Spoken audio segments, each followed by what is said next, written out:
This. Hi, I'm Nan Simonson. I'm a health and wellness coach with Lifestyle Medical, a practice that is part of an umbrella company that is spreading lifestyle medical facilities all over Southern California. And you'll hear more about that in weeks coming up. But in the meantime, I'm so excited to introduce one of our most recent physicians. She's a double board certified physician in family medicine as well as lifestyle medicine. She is I'm going to say youngish person. Now I'm 73. So somebody who's 60 is a youngish person, but she's way back there in, well, I don't know if it's 30s or 40s. I'll let her tell more about herself. But first of all, I'll say a little more about me. When I joined lifestyle medical 6 years ago, I saw people with intractable illnesses get well. One of our most, well, I'll call it famous stories is a man who was going to lose his leg because of necrosis, not because of diabetes, but because of the reverberating disintegration of flesh from a brown recluse spider. And they said, we're just not going to be able to stop the continuing degradation of all this, the cellular material. And he went whole food plant-based to change his, I'll say, body from the inside out, especially with the antioxidants and the staying away from inflammatory foods as recommended by the College of Lifestyle Medicine. And this is what we're talking about today, and that is diet as recommended by the College of Lifestyle Medicine. But he followed that, and within 3 months, we could tell that he was healing. Within 6 months, he was not only walking normally, but he was able to begin doing light sports. And it's been 6 years because he was one of the first people I saw in this way when I began, and he began at about the same time. And this patient now is, well, he's 77, and he is so physically active, it would have been a shame if he had lost his leg, which would have happened if he hadn't come to lifestyle as medicine, lifestyle medical practice.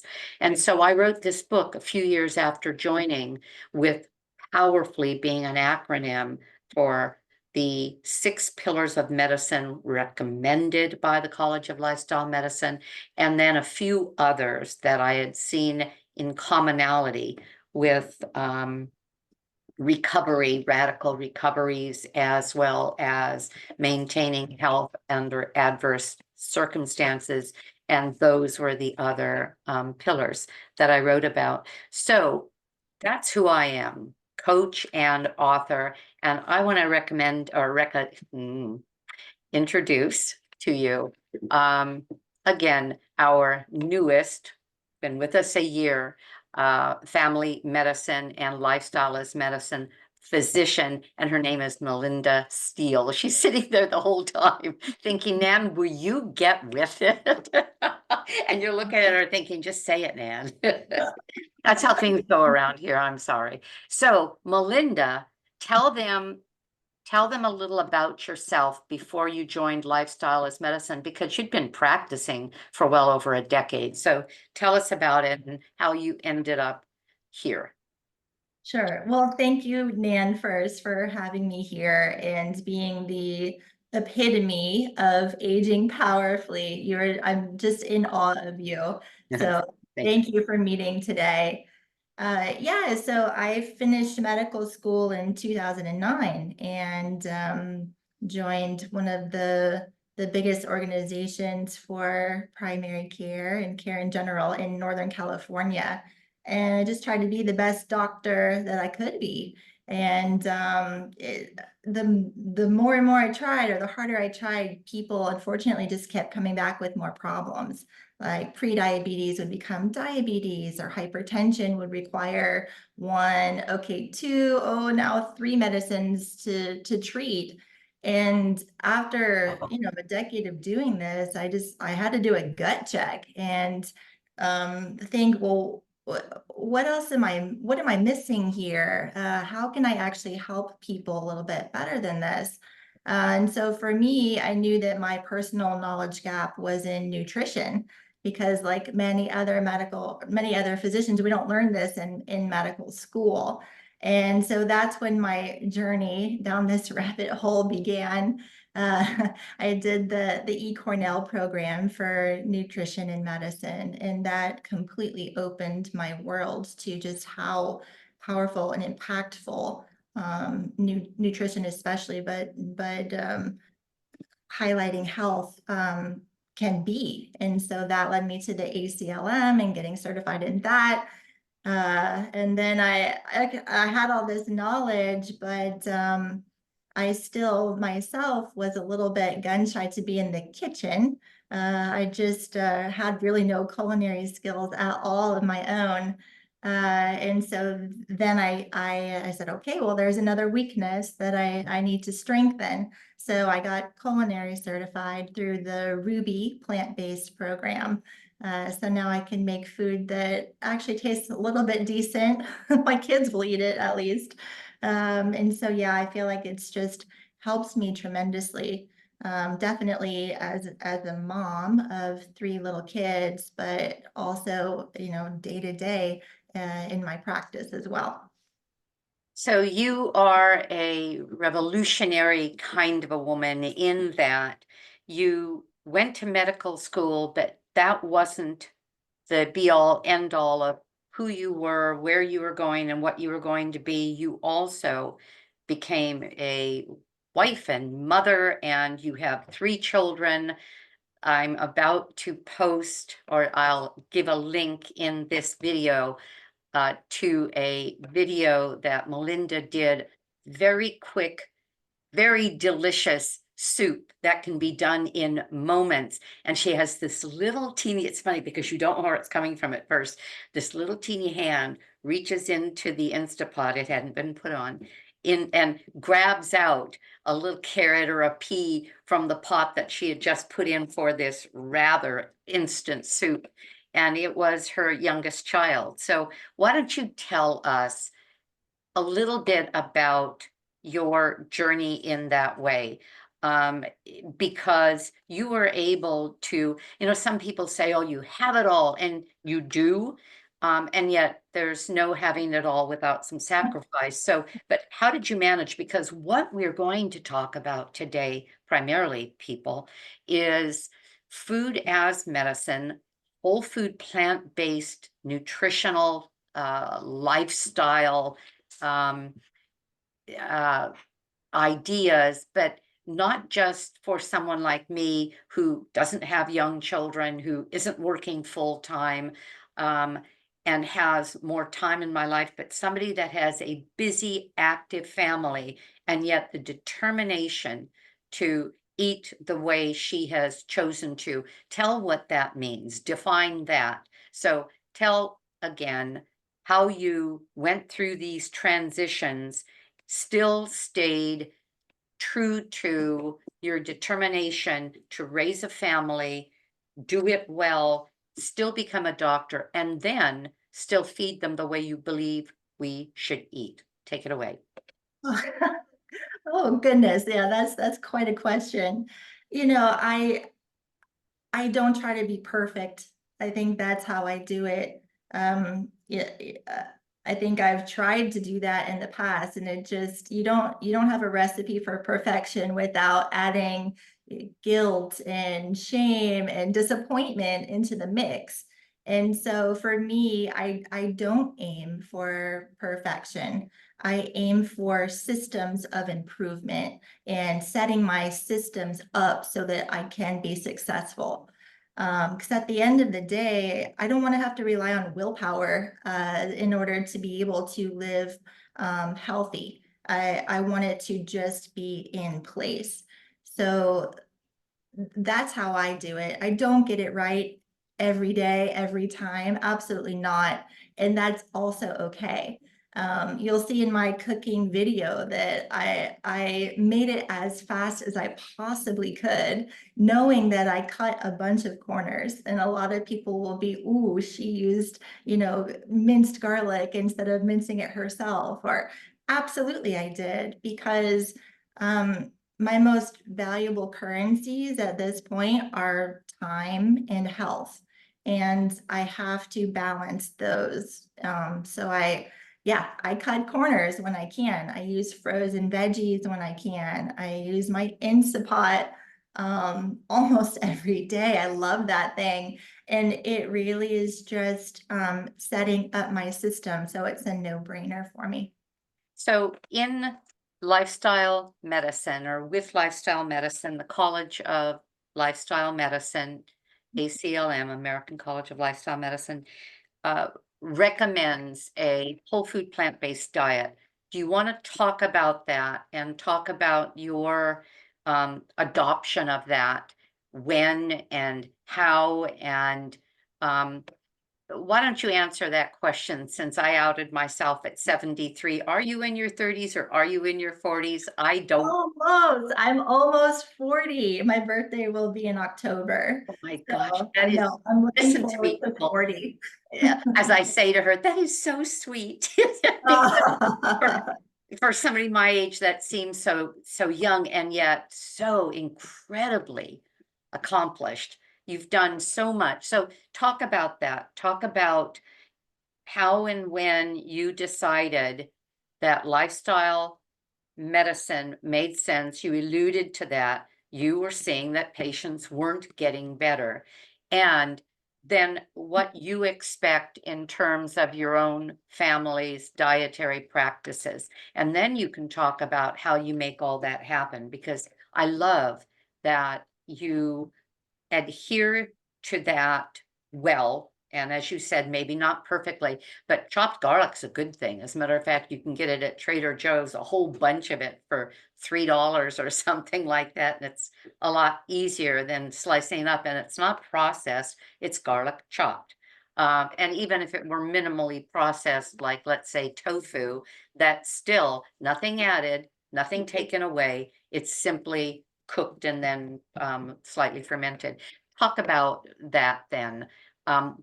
When did you, when and what did you decide to adopt? Well, after I had done the sort of background of getting more knowledge about nutrition and how it actually played into health, um, I honestly couldn't practice the same way anymore.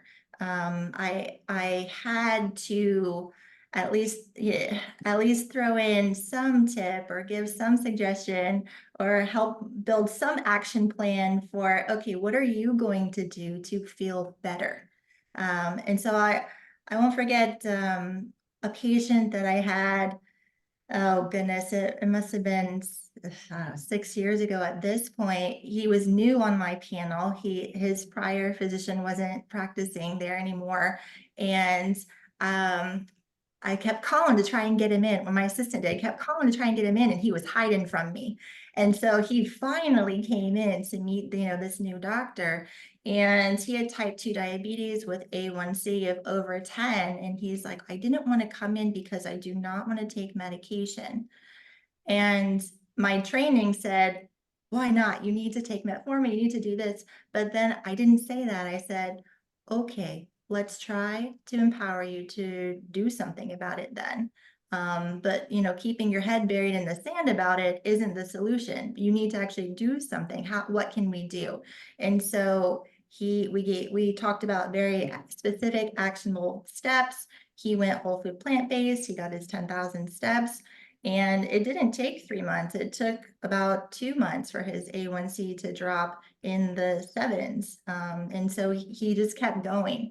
And that to me was the whole, look at the power of this. Look at how this can play on my practice in a clinical setting on a day-to-day basis.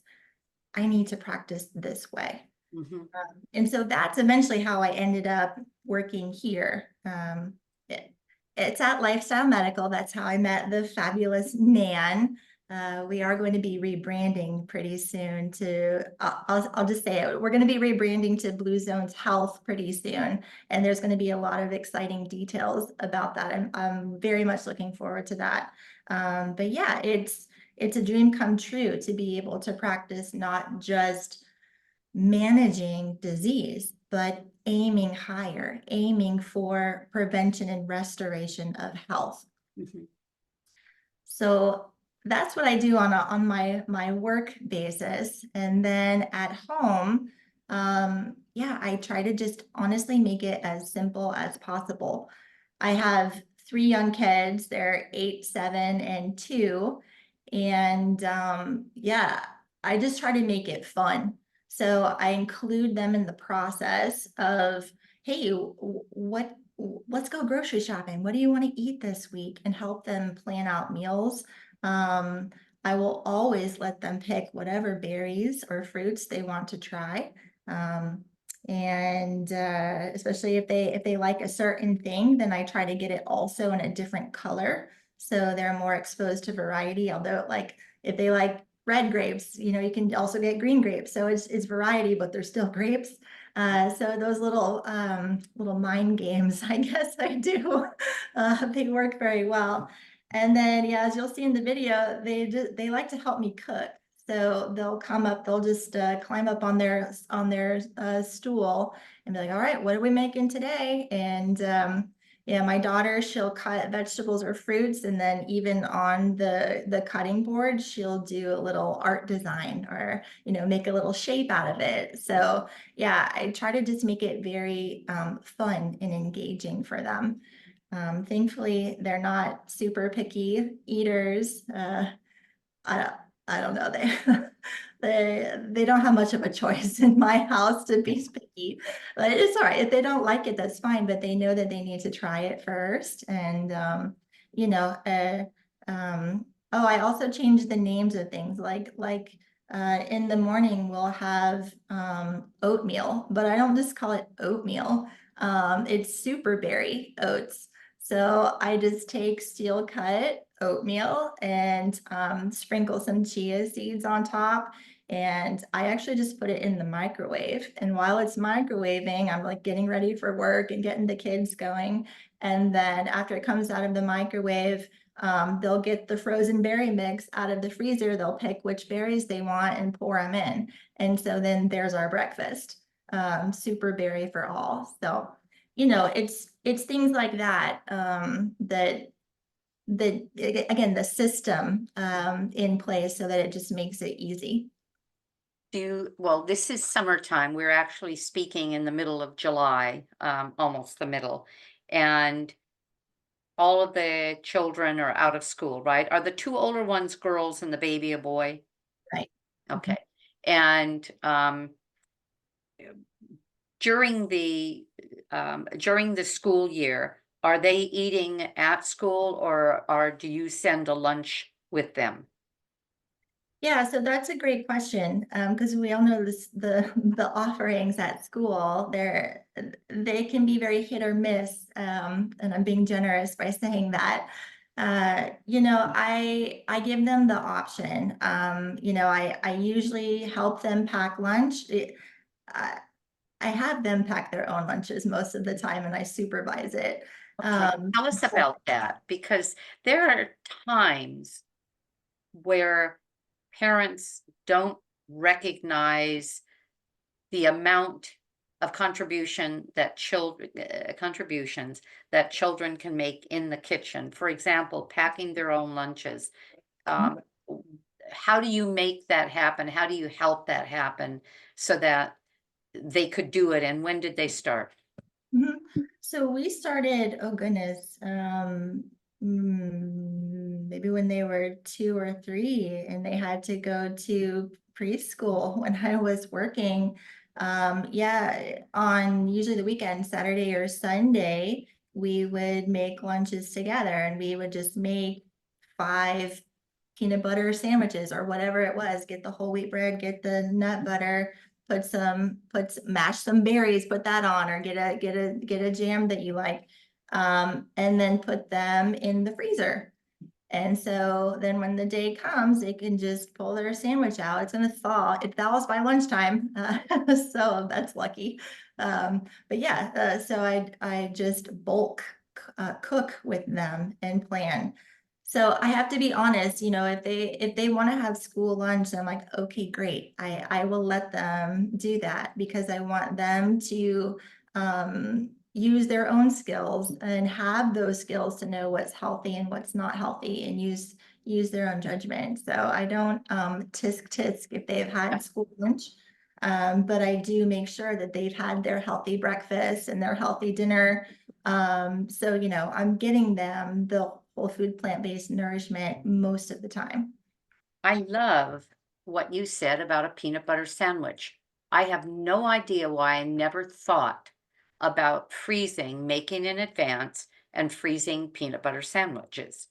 It makes a ton of sense because snack-wise, if you take one out and either, let's say, warm it on defrost in the microwave or just put it out for a couple of hours on the counter, you have snacks for people, snacks for kids. That's just wonderful. So what else? What are some of the other things that they've learned to do on their own or that you do to make it easy to have a full-time occupation as a physician, 3 children, and you're continuing to do things creative in the practice, like creating a dietary manual for, I heard, for the Blue Zone. So tell us more about what are some of the things that you do at home that others can do. Oh goodness. Well, personally, one thing I do is I bulk cook in the Instapot usually, but I will make a soup and I will have that as my lunches every day. So yeah, like you'll see in the video that I made, there's nothing fancy to it. It's just a onion and some garlic and some frozen veggies, etc. Some lentils and beans for the protein and fiber. And so yeah, that it's whole enough for me. And then I just put them into storage Tupperware for the week and again use the fridge or the freezer and just bring it. And for me, I'm not going out to lunch, so it saves me time and money. And it's a win-win for my health. Yeah. So that's a very easy shortcut that I use on a regular basis. I'm going to address that. Melinda and I worked on a project at a senior center, and we worked together to do a presentation for, was it 6 weeks? And so we developed a relationship, and we decided, wow, I miss you. Yeah, I miss you. And she said, let's get together for lunch. And I said, oh, okay, thinking, okay, where will we meet? And she said, how about the conference room at the medical center at on such and such a date, or let's pick a date. But we did that. We met in the conference room of the clinic on a day and had lunch. And I thought, well, isn't that novel? Instead of going out, I can't go out to any of the restaurants around here. First of all, I'm whole food plant-based. I don't do the well, um, the fast foods because almost all of them are so to keep the prices so low and make the food so instant. Almost all of them are heavily processed. Something as simple as a bun on a hamburger. Look it up.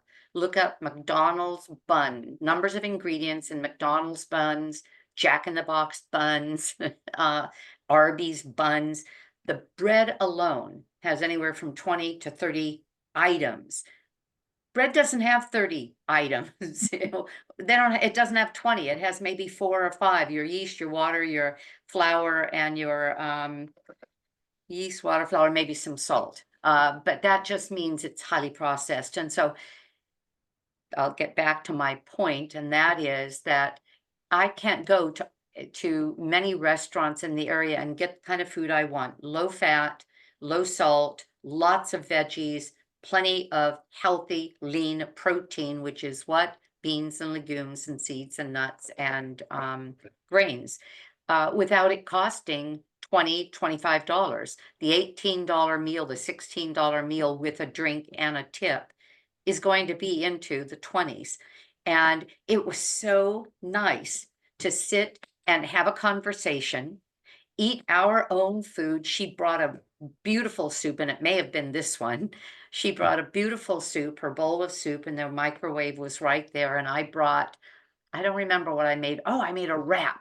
I had Yeah. made I have a recipe for vegetables that you just whir up in the blender and smear into a tray, a silicone tray, and put in a dehydrator. This is a real popular idea, so you can YouTube that. And I made this veggie wrap, and I had this fabulous salad that I was able to eat with my hand, like a burrito. And we had the best time, didn't we?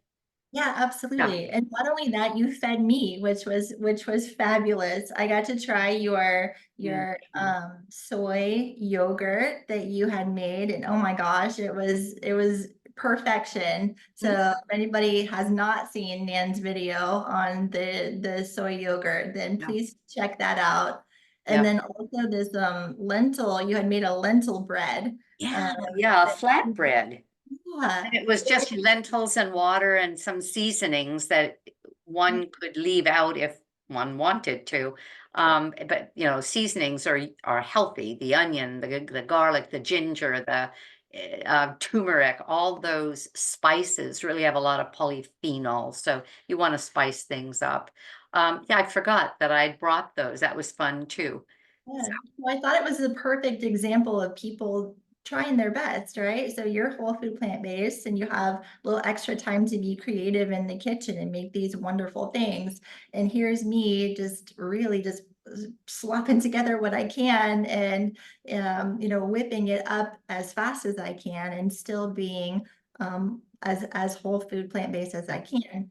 Yeah, And the point is that we're connecting because we want to be with each other and spend time talking yeah, and connecting. So I thought that was just beautiful. it And was. maybe just the other tip is, yeah, if you want to have whole food plant-based, just invite Nan for lunch. Oh. She'll feed you. Well, what you brought was fully plant-based. And was it this soup Oh, I'm sure it was something or similar. some variety of that? When you see this video, and the video is attached to the description of this YouTube video, and then she also has it on her own YouTube. Is it YouTube/Melinda Steele? It's Dr. Melinda Steele. Okay, Yeah, on okay, YouTube. Mhm. okay. And but if you see this, what she's put together, you'll think to yourself, it could have been any vegetable, it could have been any bean, it could have been any grain. The tomatoes kind of add some flavor and color. And it was 5 minutes in her Instapot. And I was inspired to, and I always do make masses of things, but I was inspired to get those ingredients and make an 8-quart pot, because the idea of that is if you're going to make anything and make a mess, make the mess worthwhile, make massive amounts so that you can freeze it. I just defrosted actually I just put up on my YouTube channel pretty and powerful split yellow lentil soup. And it's a mung dal, which is very high in fiber, and it's so easy to digest these split lentils that they're actually used the way, well, in our old way of eating, people would give people chicken soup, good for the soul, good for the body. Well, this is really good for the soul, good for the body. And I made a massive amount. Well, last night we had one of the containers of the frozen soup that I had brought in a couple of days before, let it defrost, or a day before, let it defrost. And quite often when I make a soup from the freezer, especially one that's real starchy, like a bean or a grain or a potato soup, it will be rather thick, and so I'll add more volume to it in the form of broth. But man, it was almost an instant meal because I simply heated up the soup, added some broth to that, threw together a romaine salad with a number of things in it, like lettuce and red onion and Kalamata olives and cucumber and radish, just crunchy, crunchy. And we had a great meal from that very, very simple meal. But again, make this soup, but you might want to double or triple it so that you can freeze packets of it and keep your life easier. What else do you like to do? What else do you like to do when you batch cook that makes, let's say, your dinners? Because as you said, you know you're going to make the breakfasts. And why steel cut oats? Because oats, the more whole the oat, the more fiber, and the more, well, I'll just say it, the more our microbiome love it. Oats are oats, but if they are either oat groats, which is the whole wheat, or not wheat berry, but oat berry, and they're steel cut, that's steel cut oats, that's the next highest on that whole grain category. And then it's the rolled oats, and then it's the instant rolled oats, and then it's that stuff you buy in a package that's just full of sugar and all kinds of things and preservatives. So what she's doing is feeding the family a really good, nutritious breakfast with the berries and the oats. And do you use soy milk, or what kind of milk do you use?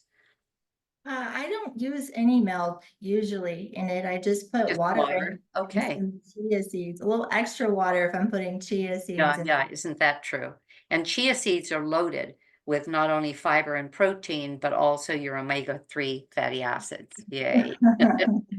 And you'll see in her video that she talks about what she put in the soup and the nutritional value of that. And so now we've got dinner time. For example, here it is Friday evening, not quite, Friday afternoon. She's going to be going home as soon as we finish. She's got a family of 3 and her husband, and she's going to put a meal together. What will you do that will be quick, easy, and nutritious?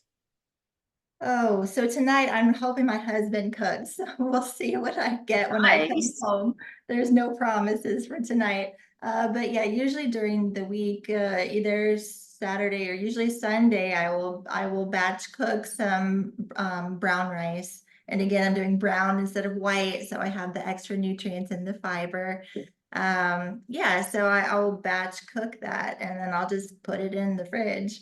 And then we'll have bowls. So it's so easy. You put a little bit of brown rice and then if you don't want to cook dried beans, and just get a can, low sodium, rinse it off. And then yeah, put some beans in there and then pick a veggie and put that on there. That's all you have, that's good. Sometimes I'll fancy it up by adding tomatoes and cucumbers and things like that too with my kids, because they like to chop those and make their designs. So we'll do that as well. I'm also a big fan of microwaving sweet potatoes. Mm. Uh, I don't have time to sit there and bake them and just wait. Yeah, so I just pop them in the microwave for, depending on the size, but a good 5 minutes on each side will be plenty. And then we make burritos out of that. You just do the sweet potato and black beans. You can add some frozen corn if you want to, and then some salsa, mix it all up, and there's a really good filling Mhm. um, for burritos. And then I put a dollop on lettuce greens or salad, and I have that, and then that's a really good lunch to take for the week as well. Wonderful. Do you have your favorite sauces? Sometimes, and I do believe that to really add flavor to something, sometimes we have, especially if people are used to the sauciness of foods gotten out at restaurants or fast food restaurants, um, i- in order not to be buying the things that almost always have a lot of either oils in them or salt in them or sugar, a lot of people will have in the plant-based space their own favorite sauces. I know I have a number of them on my YouTube channel. What are some of your favorite additions to make just add that little extra flavor? Oh, I sort of like it spicy. I go for spice more than saucy, I guess. But yeah, the red pepper flakes. I Okay. don't put it on my oatmeal, but I put it on almost everything else.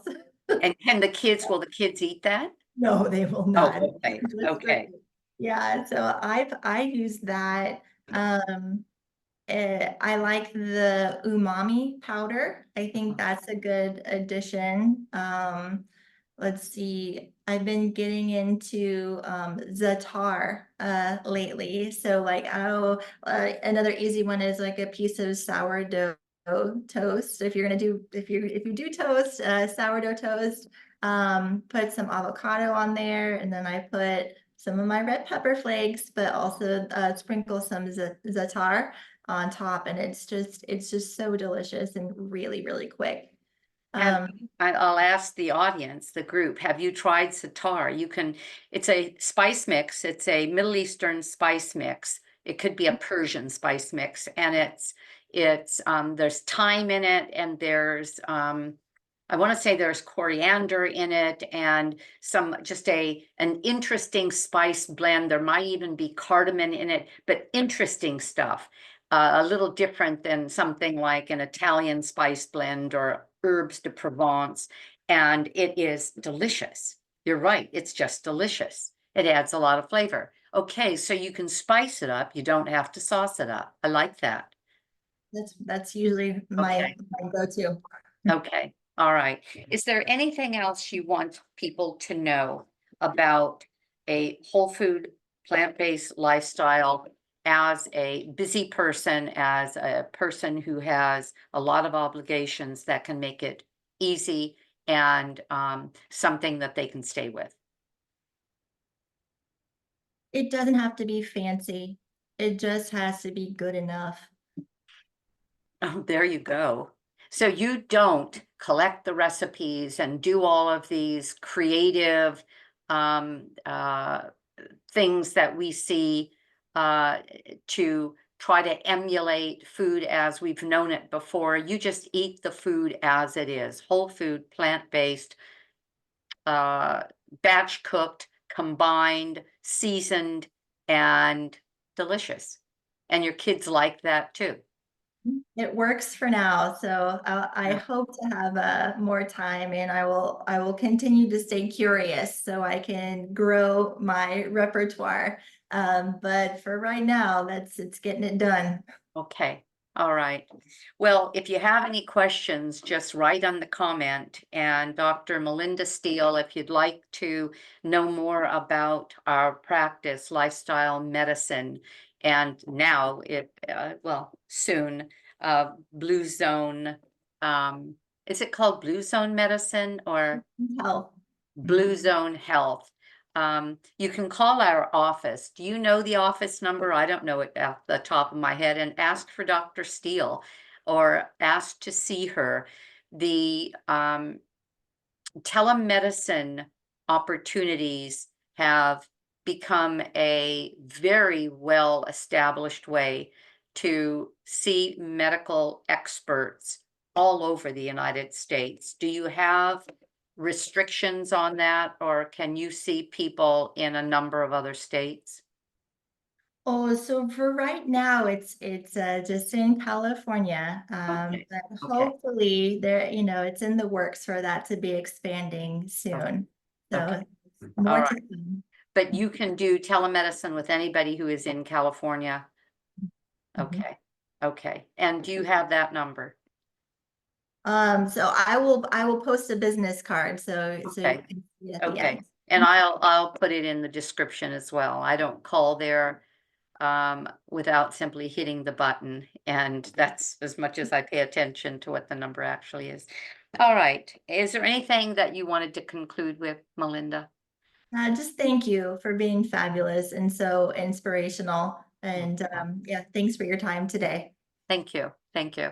And I want to thank you all for taking the time to watch. Just click the link for her soup and give us a thumbs up, subscribe if you haven't, and you'll hear more content. And as I always say, hope you have a great day because I know I'm going to.